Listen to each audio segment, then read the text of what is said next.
ಚಿಕ್ಕನಾಯಕನಹಳ್ಳಿ ಕ್ಷೇತ್ರದ ಬಡ ಹಾಗೂ ಪ್ರತಿಭಾವಂತ ವಿದ್ಯಾರ್ಥಿಗಳಿಗೆ ಉನ್ನತ ಶಿಕ್ಷಣದ ಹಾದಿ ಸುಗಮಗೊಳಿಸುವ ಉದ್ದೇಶದಿಂದ ಎಸ್ಪಿ ಚಾರಿಟಬಲ್ ಟ್ರಸ್ಟ್ ರಿಜಿಸ್ಟರ್ಡ್ ವತಿಯಿಂದ ಉಚಿತ ಸಿಇಟಿ, ನೀಟ್ ಮತ್ತು ಜೆಇಇ ತರಬೇತಿ ಶಿಬಿರವನ್ನು ಪ್ರಾರಂಭಿಸಲಾಗಿದೆ.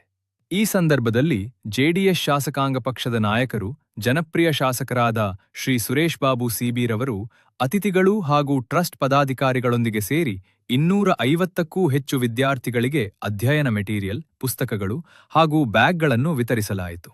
ಈ ತರಬೇತಿ ಶಿಬಿರವು ವಿದ್ಯಾರ್ಥಿಗಳ ಭವಿಷ್ಯ ನಿರ್ಮಾಣಕ್ಕೆ ಮಹತ್ವದ ಹೆಜ್ಜೆಯಾಗಿದ್ದು, ಮಕ್ಕಳು ಯಾವುದೇ ದಿನವೂ ಗೈರು ಹಾಜರಾಗದೆ ನಿಯಮಿತವಾಗಿ ಭಾಗವಹಿಸಿ ಯಶಸ್ಸು ಸಾಧಿಸಲಿ ಎಂಬ ಆಶಯ ವ್ಯಕ್ತಪಡಿಸಲಾಯಿತು. ಈ ತಾಲೂಕಲ್ಲಿ ಹುಟ್ಟಿ ಈ ತಾಲೂಕಲ್ಲೇ ಕಾಲೇಜಿಗೆ ಸೇರಿರ್ತಕ್ಕಂಥ ಮಕ್ಕಳಿಗೆ ಫಸ್ಟ್ ಕೊಟ್ಟಿದ್ದೇವೆ. ನಂತರ ಈ ತಾಲೂಕಲ್ಲೇ ಹುಟ್ಟಿ ಬೇರೆ ಕಾಲೇಜಲ್ಲಿ ಓದಿದಂಥ ಮಕ್ಕಳಿಗೂ ಕೊಟ್ಟಿದ್ದೇವೆ. ನೆಕ್ಸ್ಟ್ ಈಗ ಇರ್ತಕ್ಕಂಥದ್ದು 75 ಜನ ಮಕ್ಕಳು ಬೇರೆ ತಾಲೂಕು ಬೇರೆ ಕಾಲೇಜಿನ ಮಕ್ಕಳಿದ್ದಾರೆ ನಿಮ್ಮ ಜೊತೆ ಇಲ್ಲಿ, ಅವ್ರಿಗೂ ನಾಳೆ ಬೆಳಗ್ಗೆ ಕೊಡ್ತೇವೆ. ಓಕೆ, ಬಟ್ ಎಲ್ಲರೂ ಬರಬೇಕು. ಬಂದು ಏನಾಗ್ತದೆ, ಯಾಕದನ್ನು ಇದನ್ನು ಮಾಡ್ತಾಯಿದ್ದಾರೆ, ಯೋಚನೆ ಮಾಡ್ತಾಯಿದ್ದಾರೆ ಇನ್ನು ಕಮಿಟಿಯವರು ಅಂದರೆ ಬರೀ ಮೆಟೀರಿಯಲ್ಸ್ ತೊಗೊಂಡು ಹೊರಟೋಗ್ತಾರೆ. ಲಾಸ್ಟ್ ಟೈಮ್ ಎಲ್ಲ ಮಾಡಿದ್ದಾರೆ, ಬಿಫೋರ್ ಲಾಸ್ಟ್ ಟೈಮ್ ಹಂಗೆ ಮಾಡಿದ್ದಾರೆ, ಮೆಟೀರಿಯಲ್ಸ್ ತೊಗೊಂಡು ಹೊರಟೋಗ್ತಾರೆ ಅಂತನ್ನೋದು ಅವ್ರಿಗೆ ಭಯ. ನಮಗೇನಂದರೆ ಯಾರೋ ವಿದ್ಯಾರ್ಥಿ ಓದಲಿ ಅನ್ನೋದು. ಬಟ್ ಯಾರು ಆ ಥರ ಇದ್ದವರು ದಯಮಾಡಿ ಈಗಲೇ ಹೇಳ್ಬಿಡಿ, ಬೇರೆ ಇನ್ನೊಬ್ಬರು ವಿದ್ಯಾರ್ಥಿಗೆ ಬರ್ತಾ ಇದ್ದಾರೆ, ಪ್ರತಿದಿನ ಬಂದು ಜಾಯಿನ್ ಆಗ್ತಾ ಇದ್ದಾರೆ, ಅವ್ರಿಗೆ ಅನುಕೂಲ ಆಗುತ್ತೆ. ನೀವು ಸುಮ್ಮನೆ ಬೇರೆ ಒಂದು ಯಾವುದೋ ಮೆಟೀರಿಯಲ್ ಇದಕ್ಕೋಸ್ಕರ ಬಂದು ಹೋಗೋದು ಆ ಥರ ಆಗಬಾರ್ದು. ಜೊತೆಗೆ ಕೆಲವ್ರಿಗೆ ಇಲ್ಲೇ ಇದ್ದು ಇಲ್ಲೇ ಓದಂಥವ್ರು ಆಬ್ಸೆಂಟ್ 2-3 ದಿವಸ, ಈಗ ಆಗಿರ್ತಕ್ಕಂಥ 4-5 ಕ್ಲಾಸಲ್ಲಿ 2-3 ಆಬ್ಸೆಂಟ್ ಆದವ್ರಿಗೆ ಕೊಟ್ಟಿಲ್ಲ. ಇವಾಗ ಉದಾಸೀನ ಅವ್ರಿಗೆ ಅಷ್ಟು ಉದಾಸೀನ ಇದ್ದಾಗ ಅವ್ರಿಗೆ ಕೊಡೋದ್ರಲ್ಲಿ ಪ್ರಮೇಯ ಇದೆಯಾ ಅನ್ನೋದು ಆಲೋಚನೆ ಕಮಿಟಿದಿದೆ. ಹಾಗಾಗಿ ದಯಮಾಡಿ ಎಲ್ಲದನ್ನು ಕೂಡ ಸೂಕ್ಷ್ಮವಾಗಿ ಗಮನಿಸ್ತಾ ಇದ್ದಾರೆ. ಅದ್ರ ಮೇಲೇ ನಿಮ್ಮ ಕ್ರೈಟೀರಿಯಾ, ನಿಮ್ಮ ಒಂದು ಅಟೆಂಡೆನ್ಸು, ನಿಮ್ಮ ಒಂದು ಭಾಗಿತ್ವ, ನಿಮ್ಮ ಒಂದು ಇಲ್ಲಿ ಆಸಕ್ತಿ ಎಲ್ಲದನ್ನು ಕೂಡ ಗಮನಿಸ್ತಾ ಇರ್ತೇವೆ. CCTV ನಾನು ಕೂಡ ನೋಡ್ತಾ ಇರ್ತೀನಿ, ಎಲ್ಲರಿಗೂ ಕೂಡ ಗೊತ್ತಿದೆ. ಅದು ಕಾಮನ್ನಾಗಿ ಇಲ್ಲಿ ಏನು ಫ್ಯಾಕಲ್ಟೀಸ್ ಹೇಳ್ತಾರೋ ಅದನ್ನು ನೀವು ಯಾವ ಥರ ತೊಗೋತಾ ಇದ್ದೀರಾ ಅನ್ನೋದು ಕೂಡ ಮುಖ್ಯ. ಸುಮ್ಮನೆ ನಿಮಗೆ ಉಪಯೋಗ ಇಲ್ಲದಿದ್ದು ನಾವು ಮಾಡೋದ್ರಿಂದ ಪ್ರಯೋಜನ ಇಲ್ಲ. ಉಪಯೋಗ ಇದ್ದವನು ಒಬ್ಬನೇ ಇದ್ದರೂ ಸಾಕು, ಅವನಿಗೆ ಕಲಿಸಿದ್ರು ಅದರಲ್ಲೂ ನಮಗೆ ನೆಮ್ಮದಿ ಸಿಗ್ತದೆ. ನಿಮಗೆ ಇರ್ತಕ್ಕಂಥ 350ಕ್ಕಿಂತ ಹೆಚ್ಚು ಮಕ್ಕಳು ಇಲ್ಲಿದ್ದೀರಾ, ನೀವೆಲ್ಲರೂ ಕೂಡ ಒಳ್ಳೆ ಅಂಕ ಪಡಿಬೇಕು ಅನ್ನೋದೇ ನಮ್ಮ ಆಸೆ. ಯಾವುದೇ ತಾಲೂಕು ಇರ್ಬೋದು, ಯಾವುದೇ ಊರಿರ್ಬೋದು, ಅದು ಇಲ್ಲಿ ನಮಗೆ ಲೆಕ್ಕ ಅಲ್ಲ. ಬಟ್ ಇಲ್ಲಿ ಬಂದು ಓದಿದಂಥವ್ರು, ಚಿಕ್ಕನಾಯಕನಲ್ಲಿ ಹೋಗಿ ಓದಿದಂತೆ, ಹಿಂಗೆ ಆಯ್ತಂತೆ, ಹಿಂಗೆ ಚೆನ್ನಾಗಿ ಪಾಠ ಕಲ್ತನಂತೆ, ಹೆಚ್ಚಿನ ಅಂಕ ಪಡೆದಂತೆ ಅನ್ನೋದು ಅಷ್ಟು ನಮಗೆ ಮುಖ್ಯ. ಆದ್ದರಿಂದ ಇಲ್ಲಿ ವಾಮ ಮಾರ್ಗ ಏನಿಲ್ಲ, ರಾಜಮಾರ್ಗದಲ್ಲೇ ಯಾರೂ ಕಾಪಿ ಮಾಡಿ ಏನೂ ಮಾಡಲಿಕ್ಕೆ ಸಾಧ್ಯ ಇಲ್ಲ. ಆದ್ದರಿಂದ ಇಲ್ಲಿ ಉತ್ತಮ ರೀತಿಯಲ್ಲಿ ಏನು ನಿಮಗೆ ಬೆಂಗಳೂರಲ್ಲಿ ಹೇಳ್ಕೊಡ್ತಾರೋ ಅದೇ ವಿಧಾನದಲ್ಲಿ ಬುಕ್ಸು ಅಷ್ಟೇ. ಗುಜರಾತಿಂದ ಎಲ್ಲ ತರಿಸಿರ್ತಕ್ಕಂಥದ್ದು ನಾವೆಲ್ಲ ನಿಮಗೆ ಮೆಟೀರಿಯಲ್ಸ್ನೆಲ್ಲ ಗುಜರಾತಲ್ಲಿ ಎಲ್ಲ ಮಾಡಿಸ್ಕೊಂಡು ತಂದಿರ್ತಕ್ಕಂಥದ್ದು. ಅದರಿಂದ ಇದೆಲ್ಲೂ ಹೊರಗಡೆನೂ ಕೂಡ ನಿಮಗೆ ಸಿಗಲ್ಲ ಈ ಮೆಟೀರಿಯಲ್ಸು. ಇದನ್ನೆಲ್ಲ ಕೂಡ ನಿಮ್ಗೆ ಹೋಗ್ತಾ ನಿಮ್ಗೆ ಹೆಂಗೆ ಸುಲಭವಾಗಿ ಪರೀಕ್ಷೆಗಳನ್ನ ಎದುರಿಸ್ಬೋದು ಎಲ್ಲದನ್ನು ಕೂಡ ನಮ್ಮ ಫ್ಯಾಕಲ್ಟಿಗಳು ತಮ್ಮ ಜೊತೆ ಒಂದು ಹೇಳ್ತಾರೆ. ಖಂಡಿತ ಇದೆಲ್ಲ ಸದ್ಬಳಕೆ ಮಾಡಿಕೊಂಡು ನೀವು ಉತ್ತಮ ರೀತಿಯಲ್ಲಿ ನಿಮ್ಮ ಒಂದು CET ನೀಟ್ ಎಕ್ಸಾಮಲ್ಲಿ ಹೆಚ್ಚಿನ ಅಂಕವನ್ನು ಪಡಿಬೇಕು ಅಂತ ವಿನಂತಿ. ಇವತ್ತು ಇನ್ಯಾರ್ಯಾರಿಗೆ ಸಿಕ್ಕಿಲ್ಲ ನಾಳೆ ಆ ನಿಟ್ಟಿನಲ್ಲಿ ನಾವು ಕಳೆದ ಹಲವಾರು ವರ್ಷಗಳಿಂದ ಉಚಿತವಾಗಿ CET ನೀಟ್ ತರಬೇತಿಯನ್ನು ನಡೆಸ್ಕೊಂಡು ಬಂದಿದ್ದೇವೆ. ಅದರಲ್ಲಿ ನಮ್ಮ ಮಕ್ಕಳಿಗೆ, ನಮ್ಮ ತಾಲೂಕಿನ ಮಕ್ಕಳು ಯಾರೇ ಬರ್ಬೋದು, ಹೊರಗಡೆಯವರು ಕೂಡ ಬರ್ಬೋದು, ಇಲ್ಲ ಅಂತ ಹೇಳಿಲ್ಲ. ಯಾರೇ ಮಕ್ಕಳು ಬಂದರೂ ಕೂಡ ಆ ಮಕ್ಕಳನ್ನ ಎಲ್ರಿಗೂ ಕೂಡ ಒಳ್ಳೆಯ ವಿದ್ಯಾಭ್ಯಾಸ ಕೊಡಿಸ್ತಕ್ಕಂಥದ್ದು, CET ನೀಟ್ಗೆ ಅವ್ರನ್ನ ತಯಾರಿ ಮಾಡ್ತಕ್ಕಂಥದ್ದಕ್ಕೆ ನಾವೆಲ್ಲ ರೀತಿಯ ಒಂದು ಪರಿಶ್ರಮವನ್ನು ಹಾಕಿ ನಿಮಗೆ ಪ್ರಯತ್ನವನ್ನು ಮಾಡಿ ನಿಮಗೆ ಒಳ್ಳೆಯ ಅಂಕವನ್ನು ಪಡೀಲಿಕ್ಕೆ, ನೀವು ಮುಂದೆ ನಿಮ್ಮ ಭವಿಷ್ಯವನ್ನು ರೂಪಿಸ್ಕೊಳ್ಳಿಕ್ಕೆ ಅನುಕೂಲ ಮಾಡೋ ನಿಟ್ಟಿನಲ್ಲಿ ನಮ್ಮ ಪ್ರಯತ್ನಗಳನ್ನು ಸರಾಗವಾಗಿ ಪ್ರತಿ ವರ್ಷವೂ ಕೂಡ ನಡೀತಾ ಇದೆ. ಆ ನಿಟ್ಟಿನಲ್ಲಿ ಕಳೆದ ವರ್ಷ ಸುಮಾರು 376 ಜನ ಮಕ್ಕಳು ನಮ್ಮಲ್ಲಿ CETನಲ್ಲಿ ಕೂತಿದ್ರು. ಅದರಲ್ಲಿ 92 ಜನ ಮಕ್ಕಳು ಗೌರ್ಮೆಂಟ್ ಸೀಟ್ ತೊಗೊಂಡ್ರು. 92 ಜನದಲ್ಲಿ ಅದರಲ್ಲಿ ನಿಮಗೆ ಇದನ್ನು ಕೊಡ್ತೇನೆ, ಕಟ್ ಆಫ್ ಎಲ್ಲ 56 ಜನ ಇಂಜಿನಿಯರಿಂಗ್ ಹೋದರು, ಕೆಲವರು ಅನಸ್ತಿಷ್ಯಾ ಆ ಥರ ಇದಕ್ಕೆ ಹೋದರು, ಮತ್ತು ಬೇರೆ ಬೇರೆ ಕೋರ್ಸ್ಗಳಲ್ಲಿ ಗೌರ್ಮೆಂಟ್ ಸೀಟ್ನ 92 ಜನ ಮಕ್ಕಳು ತೊಗೊಂಡ್ರು. ಅವ್ರಿಗೆ ಏನು ಮಾಡಿದ್ವಿ ನಾವು ಕಳೆದ ಕೆಲವು ದಿನಗಳಿಂದ ಯಾವಾಗ ನವಂಬರ್ 26 ನಾವೆಲ್ಲ ಕರೆದ್ವಿ, ಆ ಮಕ್ಕಳನ್ನ ಕರೆದು ಅವ್ರಿಗೆ ಏನು ಬೇಕು ಅವ್ರು ಕೇಳಿದ್ದನ್ನ ಕೊಡಿಸೋವಂಥ ಕೆಲಸ ಮಾಡಿದ್ವಿ. ಲ್ಯಾಪ್ಟಾಪ್ ಕೇಳಿದವ್ರಿಗೆ ಲ್ಯಾಪ್ಟಾಪು, ಬುಕ್ಸ್ ಕೇಳಿದವ್ರಿಗೆ ಬುಕ್ಸು. ಯಾಕೆಂದರೆ ಅವ್ರ ವಿದ್ಯಾಭ್ಯಾಸಕ್ಕೆಲ್ಲೂ ಕೊರತೆ ಆಗಬಾರ್ದು. ಅನುಕೂಲಸ್ಥರು ಎಲ್ಲೋ ತೊಗೋತಾರೆ, ಆಗದೇ ಇದ್ದವ್ರಿಗೆ ಅದರಿಂದ ವಂಚನೆ ಆಗಬಾರ್ದು ಅಂತಕ್ಕಂಥ ದೃಷ್ಟಿನಲ್ಲಿ ಎಲ್ಲ ಸೇವೆನೂ ಕೂಡ ಮಾಡಲಿಕ್ಕೆ ನಾವು ಪ್ರಾಮಾಣಿಕವಾದಂಥ ಪ್ರಯತ್ನನ ನಮ್ಮ ಸಮಿತಿಯವರೆಲ್ಲ ಕೂಡ ಮಾಡಿದ್ವಿ. ಒಂದು ಮಕ್ಕಳು ಪೋಷಕರು ಇಬ್ಬರೂ ಕೂಡ ಇಲ್ಲಿರೋದ್ರಿಂದ ನಾನು ಮನವಿ ಮಾಡಿಕೊಡೋದು, ಈಗಿನ ಪೋಷಕರಿಗೆ ಮಕ್ಕಳನ್ನ ಏನಾದ್ರು ಮಾಡಿ ಒಂದು ದಡ ಸೇರಿಸ್ಬೇಕು, ಅವ್ರನ್ನ ಚೆನ್ನಾಗಿ ವಿದ್ಯಾಭ್ಯಾಸ ಕೊಡಿಸ್ಬೇಕು, ಅವ್ರನ್ನ ಒಳ್ಳೆ ಅವ್ರ ಕಾಲ ಮೇಲೆ ನಿಂತ್ಕೊಳ್ಳೋಂಗೆ ಮಾಡಬೇಕು ಅಂತ ಸಾಕಷ್ಟು ಪರಿಶ್ರಮ ಪೋಷಕರು ಕೂಡ ಹಾಕ್ತಾ ಇರ್ತಾರೆ. ಅದು ಖಂಡಿತ ಇರಬೇಕು. ಆ ಮಕ್ಕಳ ಜೊತೆ ಒಡನಾಟ ಇಟ್ಕೊಂಡು ಅವರ ಹಾವಭಾವ ಎಲ್ಲದನ್ನು ಕೂಡ ಪ್ರತಿದಿನ ಅವರು ಗಮನಿಸ್ತಾ ಇದ್ದರೆ ಮಕ್ಕಳು ಒಳ್ಳೆ ರೀತಿಯಲ್ಲಿ ಇವತ್ತು ಶೈಕ್ಷಣಿಕವಾಗಿ ಆಗ್ಬೋದು, ಸಮಾಜದಲ್ಲಿ ಒಳ್ಳೆ ರೀತಿ ಹೋಗಲಿಕ್ಕೆ ಸಾಧ್ಯ ಆಗ್ತದೆ. ಆ ನಿಟ್ಟಿನಲ್ಲಿ ಪೋಷಕರು ಮತ್ತು ವಿದ್ಯಾರ್ಥಿಗಳಿಬ್ಬರೂ ಕೂಡ ಹೆಚ್ಚಿನ ರೀತಿಯಲ್ಲಿ ಹೊಂದಾಣಿಕೆಯಲ್ಲಿ ಹೋದರೆ ಖಂಡಿತ ಇವತ್ತು ನಿಮ್ಮ ಬೆಳವಣಿಗೆ, ಮಕ್ಕಳ ವಿದ್ಯಾಭ್ಯಾಸಕ್ಕೆ ಅನುಕೂಲ ಆಗ್ತದೆ ಅಂತಕ್ಕಂಥದ್ದು ನನ್ನ ಭಾವನೆ. ಅದ್ರ ಜೊತೆಯಲ್ಲಿ ನಾವು ಕೂಡ ಸಮಾಜ ನಿಮ್ಮ ಜೊತೆ ಯಾವತ್ತೂ ಕೂಡ ಇದ್ದೀವಿ ಅಂತಕ್ಕಂಥದ್ದು ನಾನು ಮುಕ್ತ ಮನಸ್ಸಿನಿಂದ ಹೇಳಲಿಕ್ಕೆ ಬಯಸ್ತೇನೆ. ನಿಮಗೆ ಮಕ್ಕಳಿಗೆ ವಂಚನೆ ಆಗಬಾರ್ದು, ಯಾರಿಗೂ ಕೂಡ ಶಿಕ್ಷಣದಿಂದ ವಂಚನೆ ಆಗಬಾರ್ದು ಅಂತಕ್ಕಂಥದ್ದು ನಮ್ಮ ಆಲೋಚನೆ. ಆ ನಿಟ್ಟಿನಲ್ಲಿ ಇವತ್ತು ನಿಮಗೆ CET ನೀಟ್ ಉಚಿತ ಕೋರ್ಸ್ನ ಮಾಡ್ತಾ ಇರ್ತಕ್ಕಂಥದ್ದು. ಇದರಲ್ಲಿ ಒಂದು ನಮ್ಮ ವನಿತಾ ಇಲ್ಲಿದ್ದಾಳೆ, ಲಾಸ್ಟ್ ಟೈಮು ನಾವು ಪ್ರತಿ ವರ್ಷ ಏನು ಮಾಡ್ತಾಯಿದ್ವಿ, ಕಡೆಗೆ ಈಗೇನು ಮಾಡ್ತಾಯಿದ್ದೀವಲ್ಲ 1 ತಿಂಗಳು ಕೋರ್ಸ್ ಅಷ್ಟೇ ಮಾಡ್ತಾಯಿದ್ವಿ ಪ್ರತಿ ವರ್ಷ.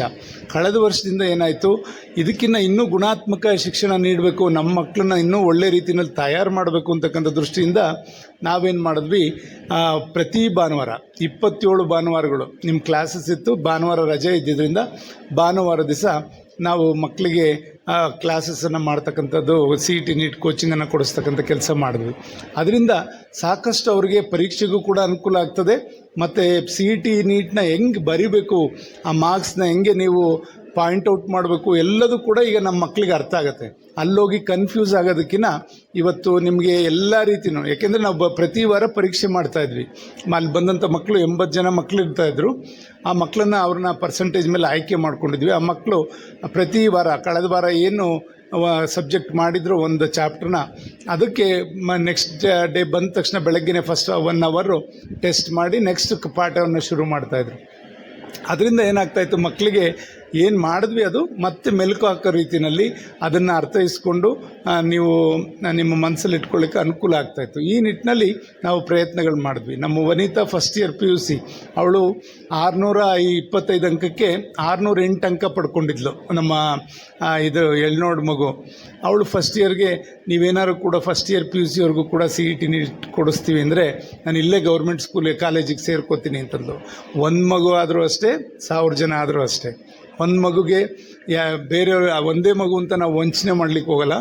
1000 ಜನ ಆದರೂ ಅಷ್ಟೇ ಗೌರವ, ಒಂದು ಮಗುಗೂ ಕೂಡ ಅಷ್ಟೇ ಒಂದು ವಿದ್ಯೆಗೆ ಗೌರವವನ್ನು ಕೊಡ್ತಕ್ಕಂಥ ಕೆಲಸ ನಾವು ರೂಢಿಸ್ಕೋಬೇಕು. ಆ ನಿಟ್ಟಿನಲ್ಲಿ ಆ ಒಂದು ಮಗುವಿಂದ ಸುಮಾರು 75 ಜನ ಫಸ್ಟ್ ಇಯರ್ PUC ಮಕ್ಕಳಿಗೂ ಕೂಡ CET ನೀಟ್ನ ಕೊಡಿಸಿದ್ವಿ. ಅವರು ಮುಂದಿನ ವರ್ಷ ಒಳ್ಳೆ ಬ್ಯಾಚ್ ಆಗಿ ಹೊರಹೊಮ್ತಾರೆ ಫಸ್ಟ್ ಇಯರ್ನವರು. ನೆಕ್ಸ್ಟ್ ಈ ವರ್ಷ ಮತ್ತೆ ಅವ್ರಿಗೆ ಸೆಕೆಂಡ್ ಇಯರ್ದು CET ವಾರ ನಡೀತದೆ. ಆವಾಗ ಇನ್ನೂ ಚೆನ್ನಾಗಿ ಅವರು ಪ್ರಿಪೇರ್ ಆಗ್ತಾರೆ. ಈ ರೀತಿಯಲ್ಲಿ ತಯಾರು ಮಾಡ್ತಕ್ಕಂಥ ಕೆಲಸವನ್ನು ನಾವು ಎಲ್ಲ ನಮ್ಮ ಕೃಷ್ಣ ಚೈತನ್ಯ ಅವರ ತಂಡ, ನಮ್ಮ ನಾಗೇಶ್ ಸಾಹೇಬರು ಎಲ್ಲರೂ ಕೂಡ ಸೇರಿಕೊಂಡು ಮಾಡ್ಕೊಂಡು ಬರ್ತಾಯಿದ್ದೀವಿ. ಖಂಡಿತ ಇದನ್ನು ಬಂದಿರತಕ್ಕಂಥ ವಿದ್ಯಾರ್ಥಿಗಳು ಮತ್ತು ಪೋಷಕರು ಖಂಡಿತ ಇದನ್ನು ಉಚಿತ ಅಂತಂದರೆ ಅದೇನೋ ಬೇಜವಾಬ್ದಾರಿಯಿಂದ ತಗೊಳ್ಳೋದು ಅರ್ಥ ಇರಲ್ಲ. ಖಂಡಿತ ನಾವು ನಮ್ಮ ಶ್ರಮ ನಾವೆಲ್ಲಿದ್ದರೂ ಕೂಡ ನಮಗೆ ಗಮನ ಇಲ್ಲೇ ಇರ್ತದೆ. ಯಾಕೆ ಅಂದರೆ ಇಲ್ಲಿ ಮಕ್ಕಳು ಎಲ್ಲೆಲ್ಲಿಂದನೋ ಬಂದಿರ್ತಾರೆ. ಆ ಮಕ್ಕಳಿಗೆ ಒಳ್ಳೆಯ ಶಿಕ್ಷಣ ದೊರಕ್ತಾ ಇದೆಯಾ, ಅವ್ರಿಗೆ ಏನಾದ್ರು ಕೂಡ ಸಾರ್ಥಕತೆ ಆಗಬೇಕು. ಆ ರೀತಿಯಲ್ಲಿ ನಮ್ಮ ಆಲೋಚನೆಗಳಿರ್ತದೆ. ನಾವು ಯಾವತ್ತೂ ಕೂಡ ಉಚಿತ ಅಂತ ನಾವು ಉದಾಸೀನ ಮಾಡ್ತಕ್ಕಂಥದ್ದಕ್ಕೆ ಹೋಗಲ್ಲ. ಆದ್ದರಿಂದ ನೀವು ಅಷ್ಟೇ, ಉಚಿತ ಅಂದರೆ ಅದರಿಂದ ಅದನ್ನು ಬೇಜವಾಬ್ದಾರಿಯಿಂದ ಯಾರೂ ಕೂಡ ತಗೋಬೇಡಿ ಮಕ್ಕಳ. ಇವತ್ತು ನೀವು ಯಾವ ರೀತಿ ನೀವು ಪರಿಶ್ರಮ ಆಗ್ತೀರಿ, ಮುಂದೆ ನಿಮ್ಮ ಭವಿಷ್ಯಕ್ಕೆ ಅನುಕೂಲ ಆಗುತ್ತೆ. ನಾವು ಅದರಿಂದ ನಿಮಗೆ ಪ್ರತಿ ವರ್ಷವೂ ಅಷ್ಟೇ, ಯುಗಾದಿಗೂ ರಜೆ ಇಲ್ಲ, ಮಾರ್ನಾಮಿಗೂ ರಜೆ ಇಲ್ಲ, ವರ್ಷದೊಡಕಿಗೂ ರಜೆ ಇಲ್ಲ, ರಂಜಾನ್ಗೂ ರಜೆ ಇಲ್ಲ. ಇಲ್ಲೇ ಒಬ್ಬಟ್ಟು ಮಾಡಿಸ್ತೀವಿ, ಇಲ್ಲೇ ಬಿರಿಯಾನಿ ಮಾಡಿಸ್ತೀವಿ. ಗೊತ್ತಾಯ್ತಾ? ಎಲ್ಲರೂ ಇಲ್ಲೇ ಬರಬೇಕು, ನಾವು ನಿಮ್ಮ ಜೊತೆ ಇರ್ತೀವಿ. ನೀವ್ಯಾರೂ ಕೂಡ ಹಬ್ಬ ಪ್ರತಿ ವರ್ಷ ಮಾಡ್ಬೋದು ನೀವು ಮನೆಗೆ ಹೋಗಿ, ಮತ್ತೆ ಪರೀಕ್ಷೆ ಬರಲ್ಲ, ನಿಮಗೆ ಸಿಗಲ್ಲ. ಮತ್ತೆ CET ಬರೀಬೇಕು ಅಂದರೆ ಇನ್ನೊಂದು ವರ್ಷ ಕಾಯಬೇಕು, ವೇಸ್ಟ್ ಆಗುತ್ತೆ ನಿಮ್ಮ ಟೈಮು, ಒಂದು ವರ್ಷ. ಆದ್ದರಿಂದ ಯುಗಾದಿನೂ ಇಲ್ಲೇ ಮಾಡ್ತೀವಿ. ಯಾಕೆಂದರೆ ಫಸ್ಟ್ ಡೇ ಆದಮೇಲೆ ಸೆಕೆಂಡ್ ಡೇ ಯುಗಾದಿ, ಗುರುವಾರನೇ ಯುಗಾದಿ ಬರ್ತಾ ಇದೆ. ಬುಧವಾರ ಮೊದಲೇ ಕ್ಲಾಸಸ್, ನಾಳೆಯಿಂದ ಬೆಳಗ್ಗೆ 10 ಗಂಟೆಯಿಂದ ಕ್ಲಾಸಸ್ ಇರುತ್ತೆ. ಗುರುವಾರ ಹಬ್ಬ ಇರೋದ್ರಿಂದ ಹಬ್ಬನೂ ಇಲ್ಲೇ ಮಾಡೋಣ. ಭಾನುವಾರ ಒಟ್ಟಿಗೆ ವರ್ಷದೊಡಕ್ಕೆ ಮಾಡೋಣ. ನಾನು ಇರ್ತೀನಿ ನಿಮ್ಮ ಜೊತೆ, ಗೊತ್ತಾಯ್ತಾ? ಯಾರ್ಯಾರು ಏನೇನು ತಿಂತೀರ ಹೇಳಿದ್ರೆ ಎಲ್ಲರಿಗೂ ಕೂಡ ಮಾಡಿಸ್ತೇವೆ. ಆ ಥರ ನೀವು ಆ ಥರ ಒಂದು ಡೆಡಿಕೇಶನ್ ಇರಬೇಕು ಮಕ್ಕಳ. ನೀವು ಇವತ್ತು ಹಬ್ಬಕ್ಕೆ ಇಲ್ಲ ಯಾವುದೋ ಒಂದು ಫಂಕ್ಷನ್ಗೋ ಮತ್ತೊಂದಕ್ಕೋ ನೀವು ಮಿಸ್ ಮಾಡ್ಕೊಳ್ಳೋದು, ಇದೆಲ್ಲ ಮಾಡ್ಕೋಬಾರ್ದು ಮಕ್ಕಳ. ಆ ಥರ ನೀವು ನಿಮ್ಮ ಒಂದು ಕಮಿಟ್ಮೆಂಟ್ ಇರಬೇಕು. ಕಮಿಟ್ಮೆಂಟು ಡೆಡಿಕೇಶನ್ ಎರಡೂ ಕೂಡ ಇರಬೇಕು. ನೀವು ಬಂದಾಗ ಏನು ಫ್ಯಾಕಲ್ಟಿಗಳಲ್ಲಿ ನಿಮ್ಗೆ ಹೇಳ್ತಾರೆ ಅದನ್ನು ಗ್ರಹಿಸ್ಕೊಂಡು ಅರ್ಥ ಆಗಲಿದ್ದರೆ ಮತ್ತೆ ಕೇಳಿ ಅದನ್ನು ಅರ್ಥೈಸ್ಕೊಳ್ಳೋವಂಥದ್ದು. ನಾವು ಹೇಳಿದ್ದೀವಿ, ಅವ್ರ ಫ್ಯಾಕಲ್ಟಿಸ್ಗೂ ಹೇಳಿದ್ದೀವಿ, ಮಕ್ಕಳಿಗೆ ಅರ್ಥ ಆಗದೇ ಇದ್ದರೆ ನೀವು ಇಮಿಡಿಯೇಟ್ ಅದನ್ನು ಯಾವ ಥರ ಬದಲಾವಣೆ ಮಾಡಿ ಈಗ ಅದನ್ನು ಅವ್ರಿಗೆ ಮಕ್ಕಳಿಗೆ ಅರ್ಥ ಆಗೋ ರೀತಿಯಲ್ಲಿ ಹೇಳಬೇಕು, ಎಲ್ಲ ಕೂಡ ಹೇಳಿದ್ದೇವೆ. ಆ ರೀತಿಯಲ್ಲಿ ನೀವು ಏನಾದ್ರು ಸಮಸ್ಯೆ ಇದ್ರೂ ಕೂಡ ನಮ್ಗೆ ಹೇಳಬೇಕು. ಅಲ್ಲಿ ಎಲ್ಲದಕ್ಕೂ ಕೂಡ ನಮ್ಮ ಸಮಿತಿ ಸದಸ್ಯರಿದಾರಲ್ಲ, ಅವರೆಲ್ಲ ಅವ್ರ ಕೆಲಸ ಕಾರ್ಯಗಳು ಬಿಟ್ಟು ಎಲ್ಲರೂ ನಾವು ನಿಸ್ವಾರ್ಥದಿಂದ ಸೇವೆ ಮಾಡಲಿಕ್ಕೆ ನಾವು ನಿಮ್ಮ ಜೊತೆ ಇದ್ದೀವಿ ಮಕ್ಕಳ. ಇಲ್ಲಿ ಎಲ್ಲ ಅಲ್ಲಿರ್ತಕ್ಕಂಥವರೆಲ್ಲ ಗಣ್ಯರೇ, ಹಿಂದೆ ಇರೋರು, ಅವರೆಲ್ಲ ಒಂದೊಂದು ಸಮಾಜದ ಮುಖಂಡರುಗಳು, ಅಧ್ಯಕ್ಷರುಗಳು, ಅವರೆಲ್ಲ ಸೇರ್ಕೊಂಡಿದ್ದು ನಾವು ಮಾಡ್ತಾಯಿದ್ದೀವಿ. ಅಂದರೆ ನಮ್ಮ ತಾಲೂಕಿನ ಮಕ್ಕಳು ಶೈಕ್ಷಣಿಕವಾಗಿ ಮೇಲ್ ಬರಬೇಕು. PUCವರೆಗೂ ನಾವೇನಾದ್ರು ಕೂಡ ಒಂದು ದಡ ಸೇರಿಸಿದ್ರೆ ಆಮೇಲೆ ಅವ್ರ ಜೀವನ ಹೆಂಗಾದರೂ ರೂಪಿಸ್ಕೋತಾರೆ ಅಂತಕ್ಕಂಥದ್ದು ನಮ್ಮ ಭಾವನೆ. ಈಗ ಇದಕ್ಕೋಸ್ಕರ ನಾವು ಮುಂದೆ ಒಳ್ಳೆ ಶಾಲೆಗಳು ತರ್ತಾ ಇದ್ದೀವಿ. 10 ಶಾಲೆಗಳು ಚಿಕ್ಕನಾಯಕನಹಳ್ಳಿ ತಾಲೂಕಿಗೆ ಬರ್ತಾ ಇದೆ. ಒಂದೇ LKG UKGಯಿಂದ PUCವರೆಗೂ. ಅಲ್ಲಿ 6ನೇ ಕ್ಲಾಸಿಂದನೇ CET NEET ಕೋಚಿಂಗು ಈ ಥರದ್ದೆಲ್ಲ ಕ್ಲಾಸಸ್ಸು ಗೌರ್ಮೆಂಟಿಂದನೇ ಫ್ರೀಯಾಗಿ ಮಾಡ್ತಾಯಿದ್ದೀವಿ. ಆ ಥರ ಒಂದು ಕ್ಲಾಸಸ್ನು ಕೂಡ ಇವತ್ತು ತರ್ತಾ ಇದ್ದೀವಿ.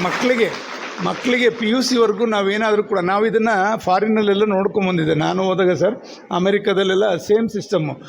PUCವರೆಗೂ ಅವ್ರಿಗೆ ಉಚಿತವಾಗಿ ಸ್ಕೂಲ್ಗಳು ಫೀಸ್, ವಿತೌಟ್ ಫೀಸ್ ಅವರು ಎಲ್ಲರೂ ಕೂಡ ಓದಲಿಕ್ಕೆ ಅನುಕೂಲ ಮಾಡಿಕೊಡ್ತಾರೆ. ಆ ರೀತಿಯಲ್ಲಿ ನಮ್ಮಲ್ಲೂ ಕೂಡ ಮಾಡಬೇಕು ಅಂತ ನಾವು ಇದನ್ನು ಶಿಕ್ಷಣ ಇಲಾಖೆಗೆ ಮತ್ತು ಪ್ರಿನ್ಸಿಪಲ್ ಸೆಕ್ರೆಟರಿಗೆ ಇಟ್ಟಾಗ ಅವರು ಒಪ್ಪಿ ಇದಾಗಲೇ ಕ್ಯಾಬಿನೆಟ್ ಅಪ್ರೂವಲ್ ಎಲ್ಲ ಆಗಿ ನಮ್ಮಿಂದ ನಾನು BU ಅವರು ಇದೆಲ್ಲ ಒಂದು ವರ್ಷ ತಯಾರು ಮಾಡಿದ್ವಿ ಸರ್. ತಯಾರು ಮಾಡಿ ಅದನ್ನು ಇಲಾಖೆಗೆ ಸಬ್ಮಿಟ್ ಮಾಡಿದಾಗ ತುಂಬ ಖುಷಿಯಿಂದ ಒಪ್ಪಿ ಇವತ್ತು 100 ಶಾಲೆಗಳು ಇಡೀ ರಾಜ್ಯದಲ್ಲಿ ಕೊಡೋಂಥ ಕೆಲಸ ಮಾಡಿದ್ದಾರೆ. ನಮ್ಮಲ್ಲಿ ಟಿಪ್ಟೂರು, ಗುಬ್ಬಿ, ಚಿಕ್ಕನಾಯಕನಹಳ್ಳಿಗೆ 10 ಸ್ಕೂಲ್ ಆಗಿದೆ. ಈ ಥರ ಒಳ್ಳೆ LKG UKGಯಿಂದ PUCವರೆಗೂ ಒಳ್ಳೆ ಶಿಕ್ಷಣ ಸಿಗುತ್ತೆ. ಅಲ್ಲಿ STEM ಲ್ಯಾಬ್ ಇರ್ಬೋದು, ಮತ್ತು ಸಿಂಥೆಟಿಕ್ ಟ್ರ್ಯಾಕ್ ಇರ್ಬೋದು, ಎಲ್ಲ ರೀತಿಯ ಒಂದು 6ನೇ ಕ್ಲಾಸಿಂದ CET NEET ಕೋಚಿಂಗ್ ಈ ಥರ ಶಾಲೆಗಳನ್ನ ತರಲಿಕ್ಕೆ ಮುಂದಾಗ್ತಾ ಇದ್ದೀವಿ ಮಕ್ಕಳ. ಮುಂದಿನ ಪೀಳಿಗೆಗೆ ಅದು ಅನುಕೂಲ ಆಗುತ್ತೆ. ಆದ್ದರಿಂದ ನೀವು ಈ ಸಲ ಏನು CETಗೆ ಕೂತ್ಕೋತಾ ಇದ್ದೀರಿ, ನಿಮಗೆಲ್ಲ ಮೆಟೀರಿಯಲ್ಸಿಂದ ಬುಕ್ಸು ಬೇಕಾದಂಥ ನಿಮಗೆ ಸವಲತ್ತು ಇರ್ಬೋದು, ಫ್ಯಾಕಲ್ಟೀಸ್ ಇರ್ಬೋದು, ಅಲ್ಲಿ ಊಟದ ವ್ಯವಸ್ಥೆ ಇರ್ಬೋದು, ನಿಮಗೇನು ಕೂಡ ತೊಂದರೆ ಇಲ್ದಂಗೆ ನೋಡ್ಕೊಳ್ಳೋದು ನಮ್ಮ ಜವಾಬ್ದಾರಿ. ಬಟ್ ಇಲ್ಲಿ ಬಂದಾಗ ನೀವು ಅಷ್ಟೇ ಶ್ರದ್ಧೆಯಿಂದ ನಿಮ್ಮ ಪಾಡಿಗೆ ನೀವು ಓದೋದಷ್ಟೇ ನಿಮ್ಮ ಕೆಲಸ ಇರಬೇಕು. ಯಾಕೆಂದರೆ ನಿಮ್ಮ ತಂದೆ ತಾಯಿಗಳು ಇಲ್ಲಿ ಶಾಲೆಗೆ ಹೋಗಿರ್ತೀರ ಅಂತ ಕಳಿಸಿರ್ತಾರೆ, ನೀವು ಅದನ್ನು ಸದ್ಬಳಕೆ ಮಾಡ್ಕೋಬೇಕು. ಆ ರೀತಿಯಲ್ಲಿ ನಿಮ್ಮೆಲ್ಲರ ವ್ಯಾಸಂಗ ಮುಂದುವರಿಲಿ. ನಾವು ಯಾವತ್ತೂ ಕೂಡ ನಿಮ್ಮ ಜೊತೆ ಇರ್ತೀವಿ ಮಕ್ಕಳ. ಈ ಸಲ ಏನು ನೀವೆಲ್ಲ ಕೂತ್ಕೋತಾ ಇದ್ದೀರಿ CETಗೆ, ಖಂಡಿತ ನಿಮಗೆಲ್ಲರಿಗೂ ಕೂಡ ಒಂದು ಶುಭವಾಗಲಿ. ಇದರಲ್ಲಿ 2 ಬ್ಯಾಚ್ ಮಾಡ್ತಾಯಿದ್ದೀವಿ ನಾವು. ಕಳೆದ ಸಲ ನಾವು ವಾರ ಮಾಡಿದ್ವಲ್ಲ, ಆ ಮಕ್ಕಳಿಗೆ ಬೇರೆ ಪಾಠ ಮಾಡ್ತಾಯಿದ್ವಿ. 80 ಜನ ಮಕ್ಕಳಿದ್ರು ಸರ್. ಪ್ರತಿ ಭಾನುವಾರ ಮಾಡಿದಂಥ ಮಕ್ಕಳಿಗೆ ಅವರಿಗೆ ಬೇರೆ ಇಡ್ತಾಯಿದ್ದೀವಿ. ಯಾಕೆಂದರೆ ನಿಮ್ಮ ಜೊತೆ ಸೇರಿಕೊಂಡು ಅವರು ಮತ್ತೆ ಅವರೇನಾದ್ರು ಎಡವಟ್ಟು ಮಾಡಿಕೊಂಡ್ರೆ ಕಷ್ಟ ಅಂತ ಆ ಮಕ್ಕಳಿಗೆ ಸಪ್ರೇಟಾಗಿ ಅವ್ರಿಗೆ ಕೋಚಿಂಗ್ ಕೊಡಿಸೋವಂಥ ಕೆಲಸ ಮಾಡ್ತಾಯಿದ್ದೀವಿ. ಮತ್ತು ನಿಮಗೆ ಸಪ್ರೇಟ್ ಕೊಡಿಸೋವಂಥದ್ದು, ಫ್ರೆಷರ್ಸ್ಗೆ ಸಪ್ರೇಟ್ ಕೊಡಿಸೋವಂಥ ಕೆಲಸ